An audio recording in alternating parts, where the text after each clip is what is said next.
Hi everyone, welcome to my channel. In this video we are going to talk about why folding phones are not selling as much as normal smartphones.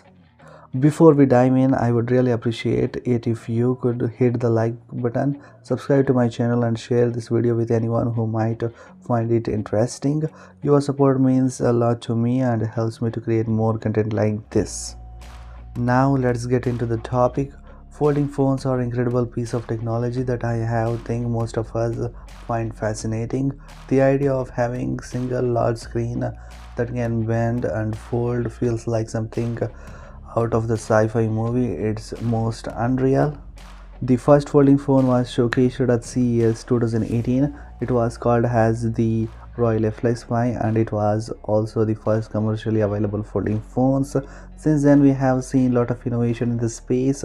We have got inside folding phones, outside folding phones and even triple folding phones like the one recently introduced by Huawei. Despite all this innovation, folding phones haven't gone mainstream and still don't sell as much as regular flashy smartphones. Let's look at why that is.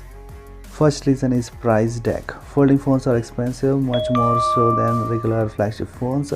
Many people simply don't want to invest that much money in a phone when they can get a high-performing flagship device for less.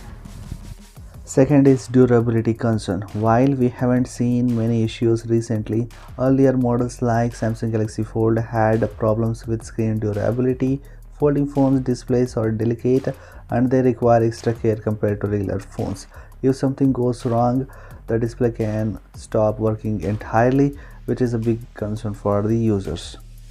And the third one is the crease issue. If you have ever seen a folding phone in a real life, you might have noticed a visible crease in the middle of the screen when it's unfolded. While this has been improved over time, it's less noticeable now. It's still there and it's something many people don't like. And the fourth one is battery life. Folding phone often have two displays and the larger one consumes more power. However, battery capacity is usually similar to the regular smartphone. This means you might end up needing to charge your phone twice a day, which can be inconvenient. And the fifth one is software and app optimization. Many apps and games aren't optimized for the larger screens of folding phone. This can lead to an inconsistent or awkward user experience, which isn't ideal for everyday use.